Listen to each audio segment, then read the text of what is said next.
Alors, c'est ici que la nouvelle section proposée, qui est la section utilisée et disponible pour la communauté musulmane.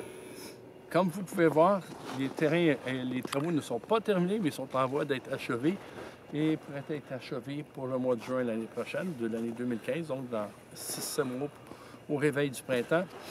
Et on voit que ça ici, où je suis situé, c'est la hauteur naturelle du terrain, et on voit que le terrain a été remblayé.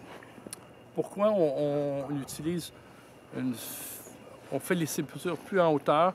C'est pour éviter de creuser et d'être, on pourrait dire, que l'eau interfère dans nos opérations. Étant donné qu'on est plus haut que le sol, bien, globalement, on ne peut pas dire que l'eau est absente. On a besoin de l'eau pour faire rendre tout ça beau, mais il y a moins d'eau parce que l'eau est en dessous. La nappe phréatique est en dessous de la hauteur naturelle du sol, mais nous, on énume à peu près à partir de 2 mètres de remblai. Donc, c'est beaucoup plus propre, beaucoup plus facile à travailler et il y a moins de présence d'eau alentour des cercueils ou des sépultures. Calcul, on parlait d'à peu près 3000 sépultures dans toute la zone à l'arrière. C'est complètement aménagé.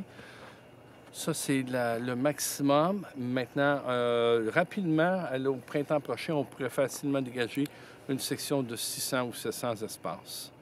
Probablement, là, au printemps, au mois de juin, juillet à peu près. Il reste peu de travaux à faire. Mais évidemment, il faut calculer que les alentours seront beaux et agréables comme les autres parties du cimetière avec les années, 2-3 ans après. Parce que lorsqu'on travaille, bien, on travaille continuellement aux alentours. Donc, ça va prendre un petit bout de temps, mais 2-3 ans après, ça va être très, très bien. Et ça, de quelle façon c'est géré? Les terrains sont cadastrés, sont délimités, puis on va utiliser également les puces électroniques pour identifier chaque endroit, chaque sépulture.